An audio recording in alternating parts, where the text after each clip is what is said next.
Well, welcome to the Sense Making the Changing World show, Jacqui. It's an absolute delight to have you. This is a special series as part of Urban Agriculture Month hosted by Sustain Australia. And really, the whole point of this is to celebrate urban agriculture in Australia in all its many forms. And I know from the conversations that we've just been having about that you've got your fingers into lots of different aspects of urban permaculture. So thank you for coming along and being part of the conversation today. Oh, that's all right. Thank you. I would never turn down the opportunity to talk about urban agriculture. Oh, great. It's very much in my in my heart too. When I first finished doing a permaculture design certificate way back in the 90s, the first thing I did was to start a city farm, Northey Street City Farm. And I was just there the other day. Yeah, right. So the whole kind of focus around bringing urban permaculture, urban community permaculture, looking at how to ripple out these ideas as far and wide so that these places become also educational spaces. So I know that all the different projects that you've been involved in are also educational as well, from the sounds of it. So maybe let's just begin though. Like, how did you find yourself becoming an urban permaculture, urban agriculture advocate, activist? Look, probably the easiest place to start is I did a degree back in 2006 in environmental management. I was pretty worried about the state of the world. I'd been working in international development and seen some really unsustainable development practices. And so I guess came to that environmental management lens from that perspective. It was a great course, but very university focused and really teaching people how to be functionaries in a dysfunctional system, a lot of corporate social responsibility.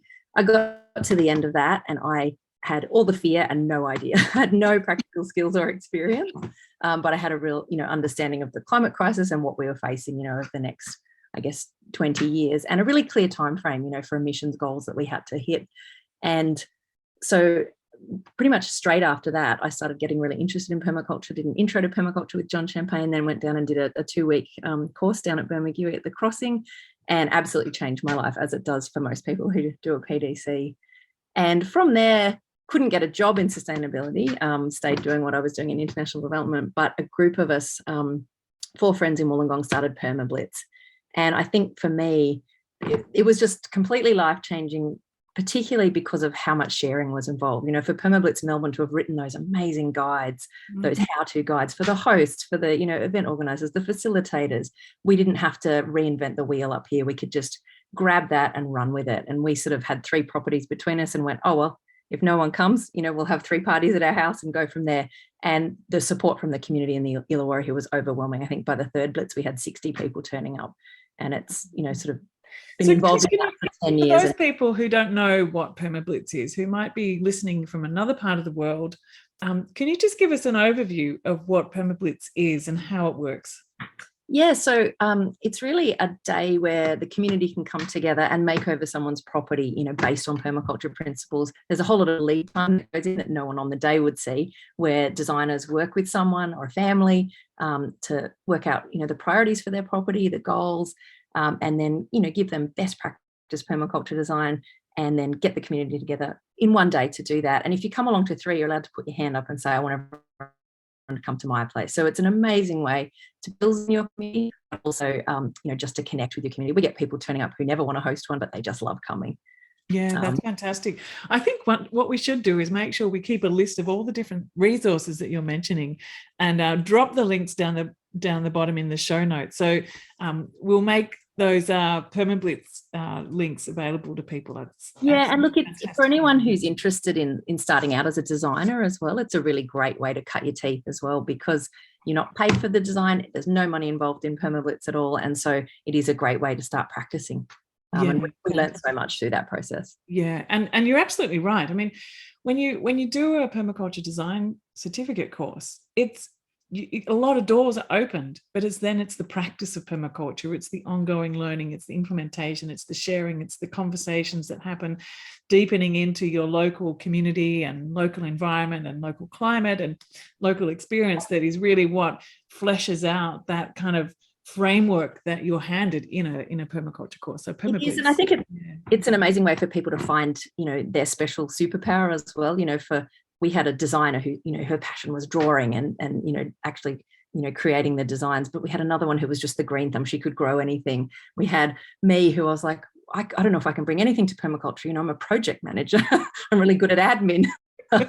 Is that a skill that was needed? And it really was, as a facilitator. Then we had someone else who was amazing at the social media, the marketing, the email lists and things like that. So it was also really about recognizing that not everyone has to go and follow the same path in permaculture.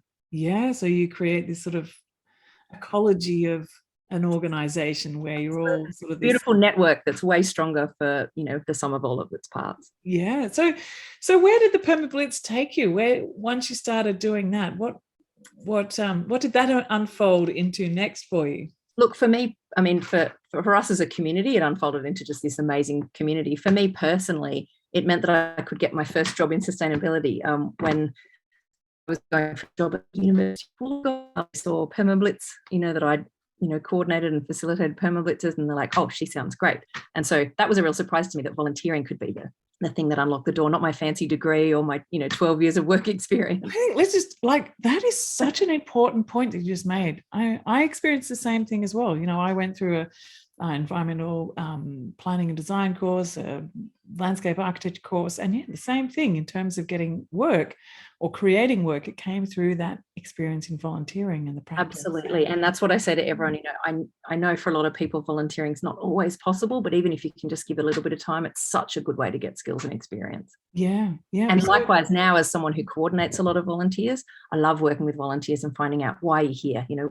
What can we do as an organization to support you to take the next step you need as well? Yeah. It used to be my role too when we were getting started down at Northey Street City Farm, and I'd be the person who'd always been kind of like, we didn't have any water or power or anything down at the City Farm when we started. I used to have to go down to the tap down near the river and carry buckets of water, and I'd boil up the billy on like a little campfire in the middle. And I was there welcoming people, like I was the kind of the welcome committee, and people would come in and find out what they were interested in, and then buddy them up with people so that we started to build those skills and strengthen the networks that were there already, and people would quite quickly find their place in that community when they want to take ownership of. But also volunteers come to us with this wealth of experience too, so it's finding out what they bring, because we get volunteers who are so highly skilled in certain areas. It's wonderful to work with them. Absolutely. I know, it's amazing. So you mentioned too that you worked with a project called Green Connect. Yeah, so unfortunately the role at the university lasted about 6 months, and then Tony Abbott got voted into government, and we were literally sat down and said, the head of environment sacked, you'll just have to wait out this election cycle till the environment's back in fashion and back on the agenda. And I wasn't prepared to sit on my hands for 3 years, and so I took a chance, and I think I took an $80,000 pay cut, and took on a 2-day-a-week job with Green Connect, and it was, I think, a 3-month contract, something like that.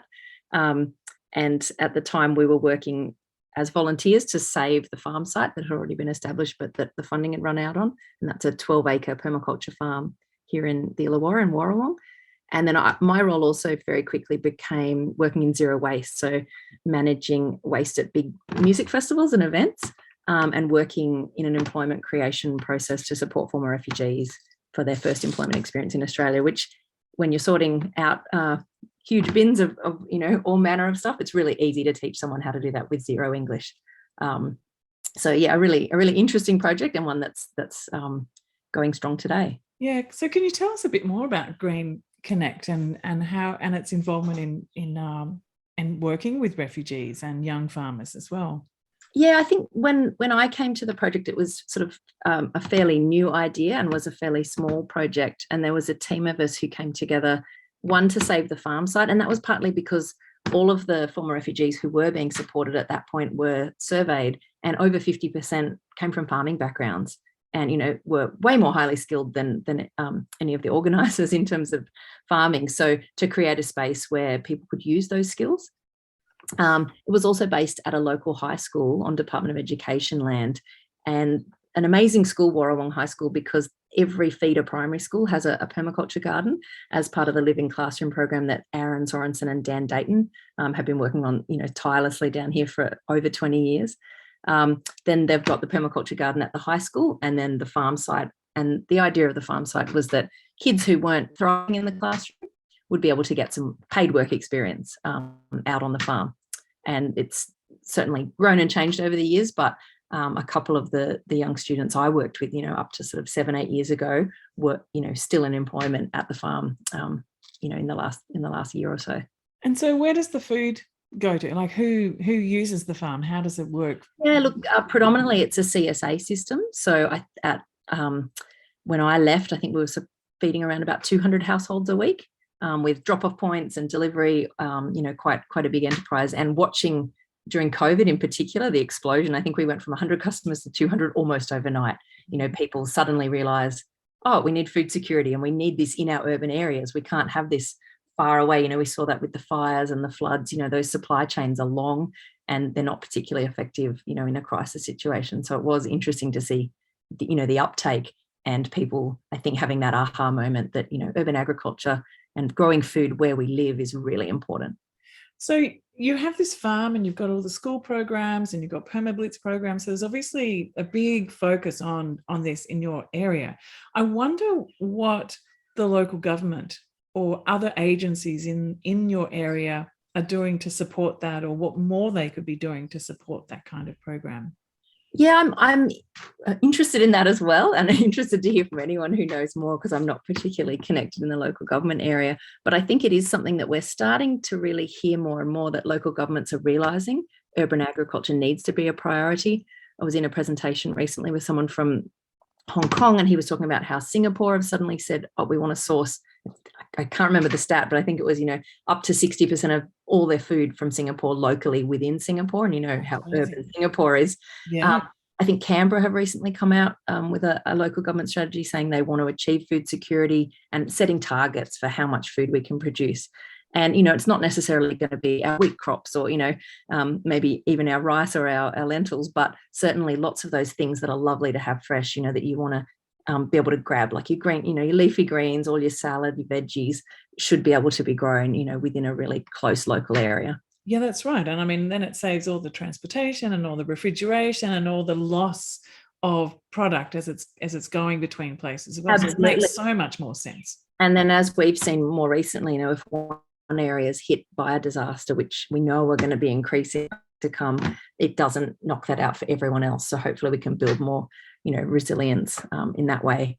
And then I'm really interested in how we can then wrap that into regeneration, so that we're moving beyond resilience and actually, improving the amenity and improving the, urban greening, the biodiversity, and all of the things that we need to rapidly do in our urban areas. And, as you're talking, I'm thinking about you, when you said you finished university, you learned about all the things that were going wrong, but you felt like that sense of fear, like, well, what can I do about it?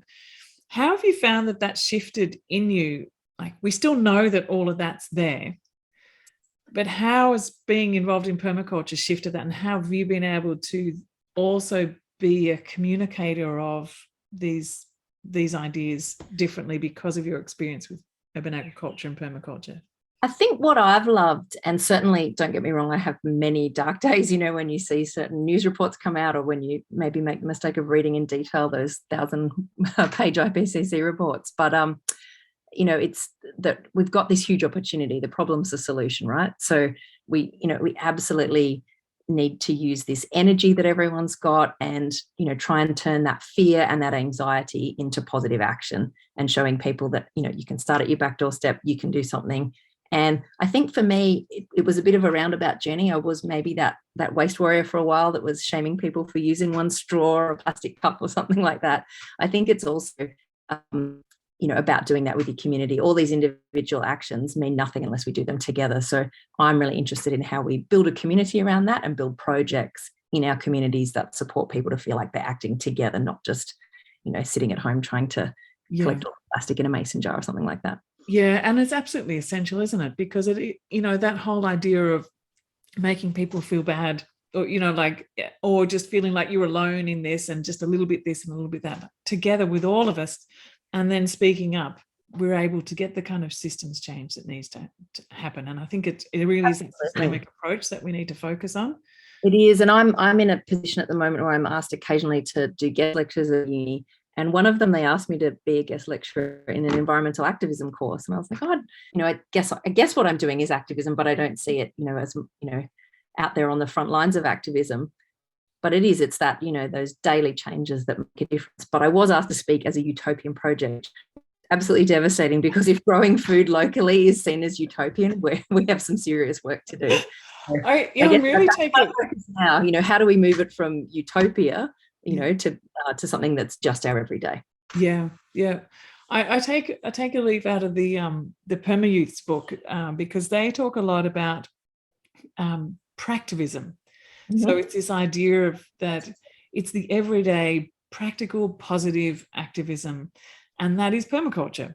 And they deeply see themselves as climate activists, but through the lens of permaculture. And I just absolutely love that. And so I use that a lot in terms of thinking about, being an activist and stepping up and speaking up about the things that are going on in the world. And so, and I think too, this idea of taking it into the universities is becoming more. I just spoke into University of Tokyo the other day, and so, getting invited too to speak into different like master's programs, bachelor's programs, even speaking at, various summits and conferences that are being organized by universities. There's something about what's been happening in the permaculture movement and urban agriculture movement that I feel is kind of been a bit of the missing link, sort of in terms of what, and because it's kind of community generated, because it's very grounded, very practical, very accessible, but also deeply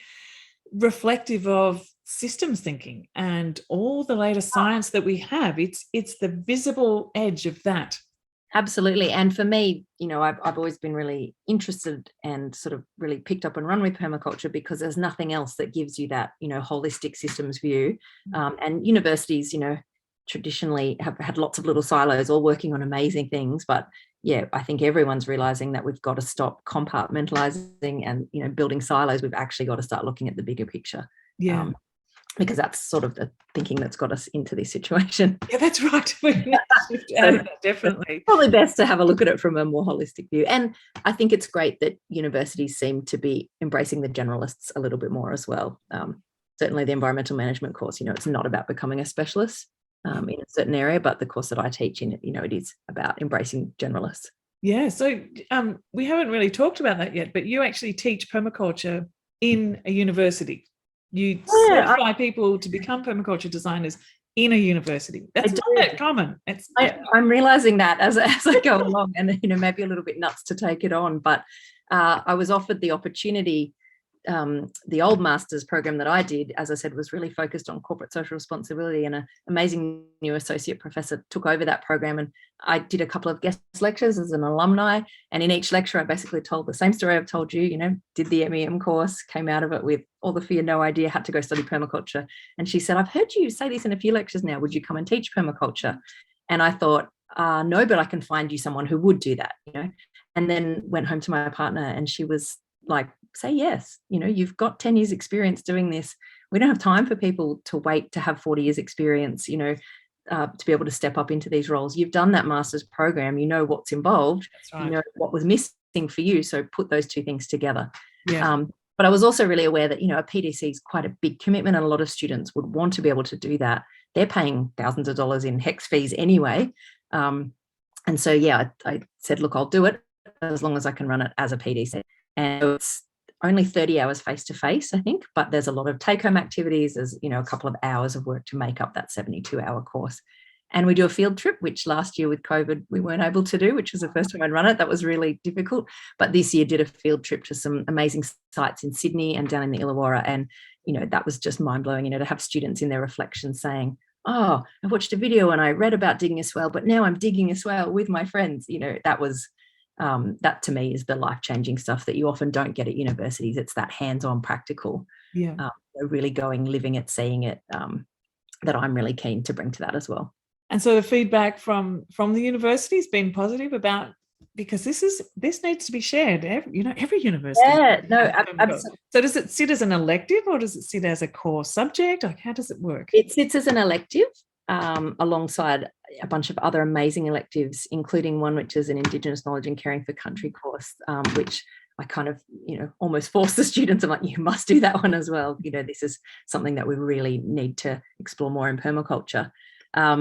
but yeah, it's not a core course, but there's a lot of students, like we're able to fill the course each year, and it's been really popular. So feedback so far is great. I think, I'm not sure if I can say it on video, but I think, I'm bringing the anti-academia and the non-formal education, somehow combining that, I think, with the education, and keen each year how I can do more and more of that, less lectures, more amazing group work. I just came off a permaculture teacher training course with Rosemary Moore and Brenna Quinlan, so I'm heads exploding with ideas on how I'm going to change it for next year. Oh, fantastic. That's great. I did a interview with Ro when you must have been on the other side of the door. She was outside sitting having conversations. Yeah. So there you, fantastic. Yeah, that sounded fantastic. It was a great course. Yeah. And, I think this idea of bringing in a different perspective into university course, I used to teach into the into Griffith University in a food politics course, and it wasn't a PDC curriculum, but I wove in as much as I possibly could in every single lesson, and took in huge amounts of plants, and all of the students ended up having gardens at the end of it. And one of the projects, we were looking at food waste, and they could choose whatever they want to do for their project, and some of them actually went out dumpster diving and then came back and organized a great big feast for the whole class out of the dumpster diving. We need to talk, because I do have that as one of the bonus activities, and no one's ever taken me up. Oh wow, it was so great. I'll make that compulsory for next year. Look, it was just mind-blowing. I mean, that's our zone 4, that's our foraging, right, in urban areas. And so right. I'm really passionate as well about how we can say to people, zone 5 isn't the national park over there, it's that degraded waterway that's near your house that you can have an impact in regenerating. Make that map out all 5 zones of permaculture on their map, and some of them they might be quite far away, but that's, to me, where are our zone 3s? They're our city farms, aren't they? They're our urban farms. They're the sort of areas that we need to start embracing. And what role might you play in that? And for some people it's like, I'll just be a customer, and that's great, that's all we need. Other people are like, I want to go and be a community organizer or a volunteer, or there's so many different ways to get involved, really, even just on a balcony. Yeah, I think it's so important to really look at those roles, because often people go, I can't garden, or I'm not going to get into that. But it's not just about the growing of the vegetables, is it? It's like, no, absolutely. Every single thing. A carrot to save my life. I just can't do it. But I'm put a permaculture lens on what you do. Exactly. And then all of a sudden the world looks different. Yeah, and my role at Green Connect now is to buy a box of veggies every week, and then not have to worry about growing half that stuff. I can focus on leafy greens and herbs that grow well in my shady garden. And help to organise and educate and myceliate a whole lot of other action, which is maybe we could start talking a little bit about pocket city farms now, because that's somewhere where you're spending a fair bit of your energy these days. So can you tell us a little bit about pocket city farms, because I know that it's quite close to the centre of Sydney, and I know it's been going for some time now, and it's a huge hub for people. So absolutely. So our founders, Emma and Zag, in I think back I can't remember the first year they started talking about it, but by 2015 they wanted to showcase urban agriculture in Sydney, and Melbourne seemed further ahead. Brisbane, you had Northey Street. Sydney seemed a bit lacking in that area, and they were really inspired by Brooklyn Grange and the rooftop farming over in New York, and assumed they'd end up on a rooftop somewhere. And to their delight, found that the old Camperdown Bowls Club had been abandoned and was Crown land, so it had to remain community, a place that was accessible to their local community. So they partnered up with, of all people, the Camperdown Helston Park RSL. They put up the money to redevelop the site and redevelop the Bowls Club into a restaurant, with the idea of having a farm-to-table restaurant. And in terms of getting the farm side of things started, there was a crowdfunding campaign. So again, there's the community, helping to build the change. And in 2016, the farm opened up for the first time and has been going strong ever since. I was made redundant from my role at Green Connect in, I think, 2020, and that's when I started working with Pocket City Farms. And when I walked in, the entire site had been put under green renewal. We had, people regularly contacting us saying, has the farm been abandoned? What's going on? There was a huge staff change, but my colleague Rob and I came in at the time and then quickly recruited another amazing farm manager, Rich, who'd been working down on his own CSA system in Wee Jasper, supplying to the Canberra market. And so I guess we were sort of the new team that took it forward from there, and really saw that, it's a pretty small site. It's 1,200 metres squared. It's 2 bowling greens. We only got 2 of the 4 bowling greens. That's as big as my backyard in Wollongong. So, it's a demonstration site. It's a real hub, as you said. We run team retreat programs for corporate groups looking to do corporate volunteering. I had a team that walked from the city the other day because they were trying to get their steps up, so it's right up. We did a lovely sort of zoom out on Google Maps, and you can see just how close it is to the city. But it has, it's really become a place where the community can connect. We run a lot of education programs for students as well. And for a lot of students, they've never seen a vegetable growing. This is the first time they'll have experienced getting their hands in the soil, seeing how a market garden operates. We've got a little demonstration garden to show what's possible in a tiny Sydney terrace-sized backyard. And really, I guess I've worked in the last 2 years to try and wrap that market garden in a whole permaculture system and really look at how we can use every edge space. We've got a community food forest on the verge out the front, which is going from strength to strength, and about 180 metres squared of food to share with the community. There's an honesty stall. There's a street pantry where people can drop off dried goods, and we run lots of volunteering programs as well. So people can come and farm volunteer. We do a community volunteering session during daylight savings on the third Thursday of every month, and we do a big community meal. It's sponsored by Young Henrys, which is lovely of them. And we've got compost carers who are busy, making sure that none of the weed seed goes back onto the farm and that it's all pasteurized. And we had chickens. The chickens have left, but they're just about to come back. So we'll have a chicken carers program as well. So yeah, really. Tell me more about the community meal, because that was something that I found was really key to inviting people in and keeping people coming in.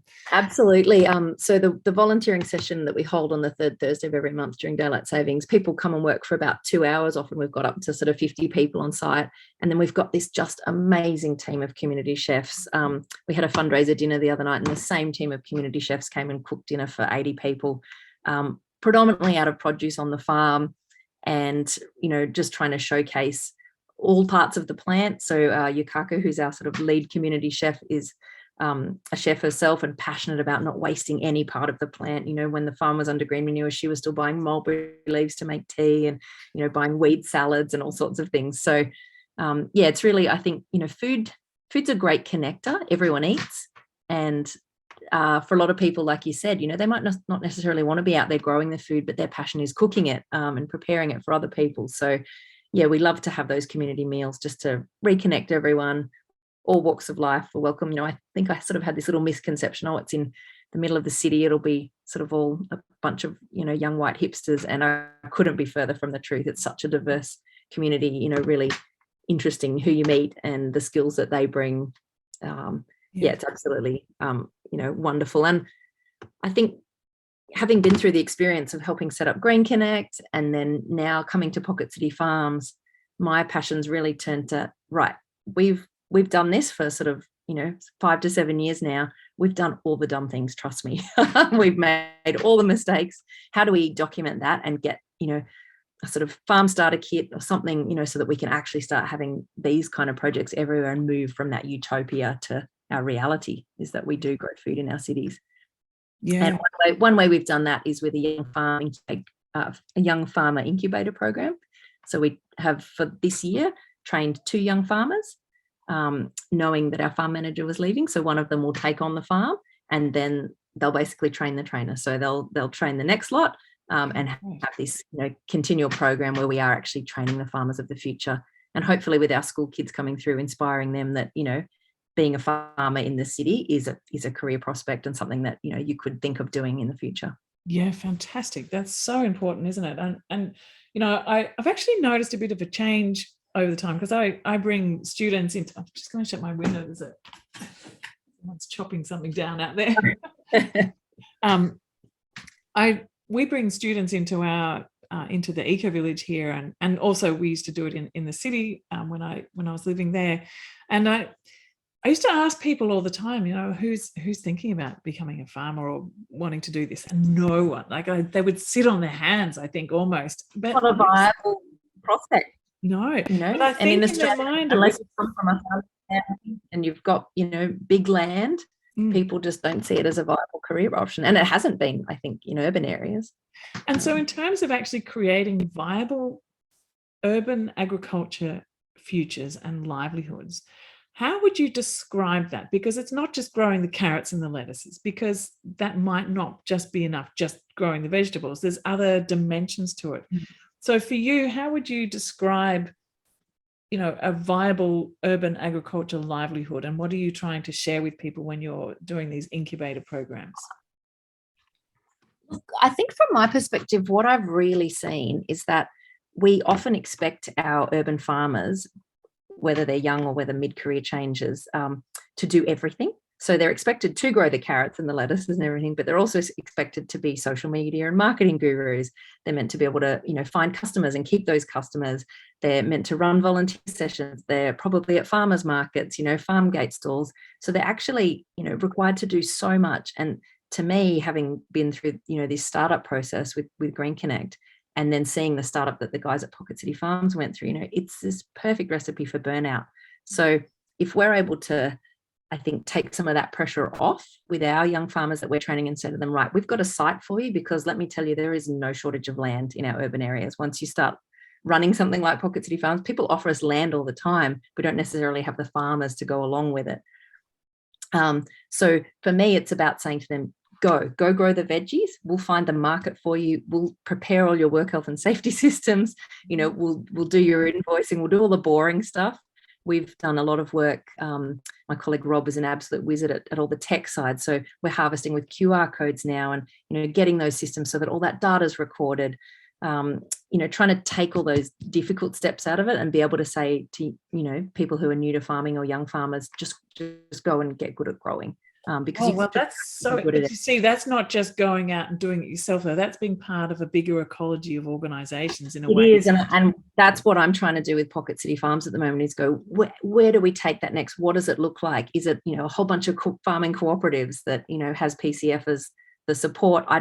We're trying to work out what that looks like at the moment, and we're really interested to hear from people who would like that support as to what would benefit them as well. So I'm not saying we have the answers at the moment, but this is fascinating, because this idea that you're actually being offered land and you don't have farmers. So they're right there is this huge opportunity. And if you have this community network and the market and all of that all set up, all of a sudden possibilities just start to kind of open where they were not before. Absolutely. The only other missing piece I would say is there is a little bit of startup capital involved in a new site, and we don't have that either. So we're looking at, how we find that startup capital, but it's not huge. And we've floated the idea, Rich came to us with a walk behind tractor, game changer, even on a small market garden, but we don't use it every day of the year. So if we had that on a trailer and it could go around 10, 12 different farms, suddenly you've got this, really efficient, sharing economy of use of that equipment, rather than it sitting idle for 90% of the time.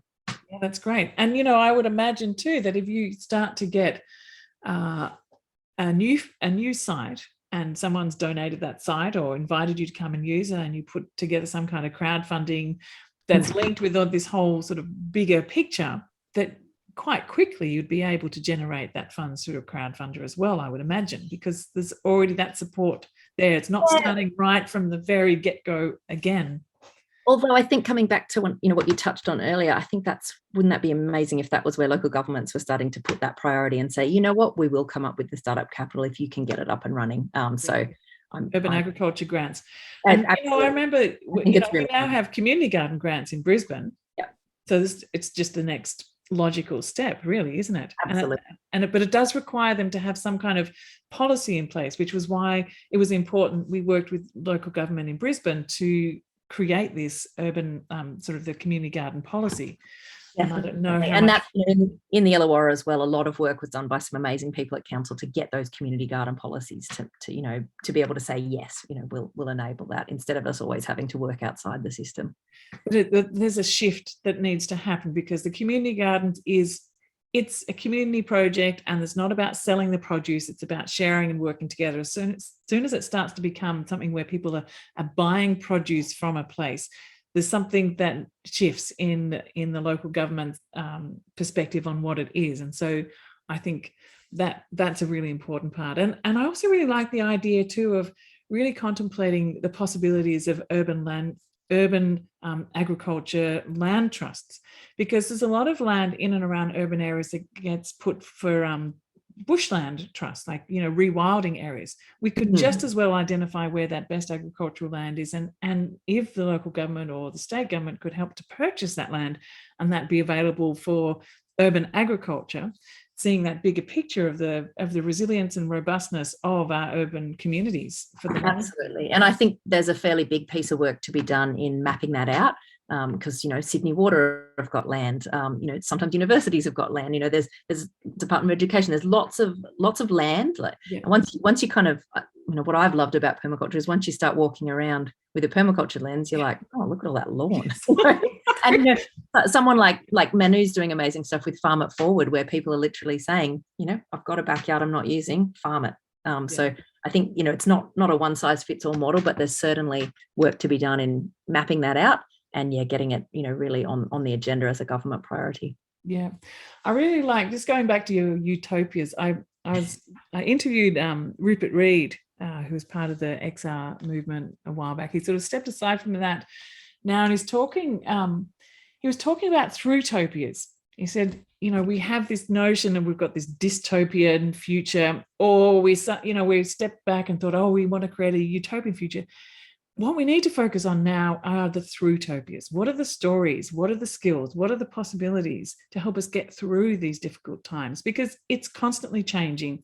We can't really see what's going to happen in 5 years' time, but if we have the robustness and the resilience and the skills we need to work through this, so that's like, permaculture is a throughtopian. I've learned two new words from you today, Morag. I love activism and throughtopias. They'll be in my back pocket from now on. Yeah, look, I think they're fantastic words and I use them all the time. And as well as myceliate, we myceliate as community organizations, and and that's where a lot of the power of these urban agriculture movements is, that it's not this visible force of an organization applying something. It is this network of people being inspired and connected.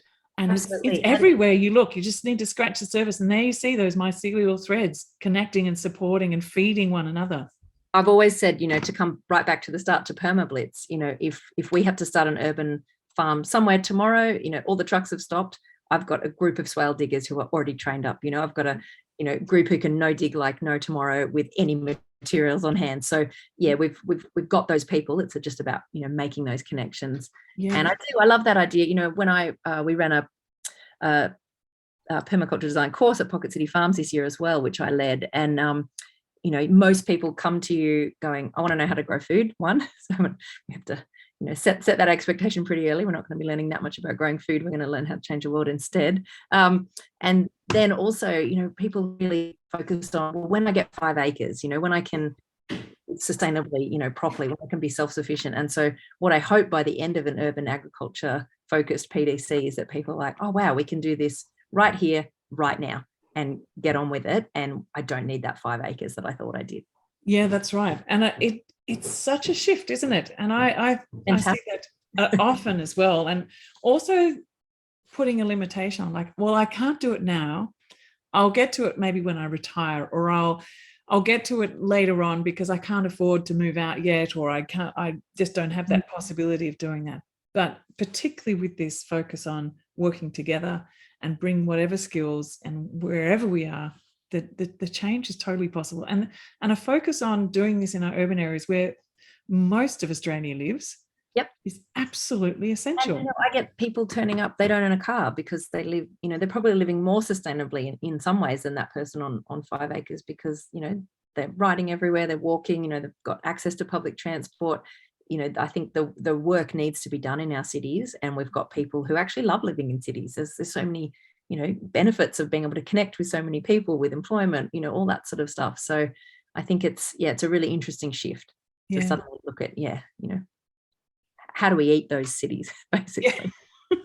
Well, thank you so much for joining me in conversation today about urban agriculture and the multiple different ways in which you've been involved in creating it and spreading it and sharing it and experimenting. And I think this is the thing too, isn't it? Like, it's not a fixed and done thing with a whole set of experts. There's a lot of people who are just really playing with this idea, trying to find out what it means, how it works, talking to other people, cherry picking different ideas and absolutely sort of putting it all in the soup where you are and seeing what happens. And if there's anything that those of us who just have that little bit more experience can do to help, I always say to the students at the end of a PDC, reach out, we need to fast track this. You don't have time like me to sit back and for 10 years go, oh, should I be a teacher or not? Yeah, just do it. Just do it. Yeah. And step up. And that's the thing. And ask for help and step up. Yeah. Yeah. Step up and speak up and do what you can. And then if you feel confident one way, but not in somewhere else, find someone else who can do that bit. And as that team, you can do it. Absolutely.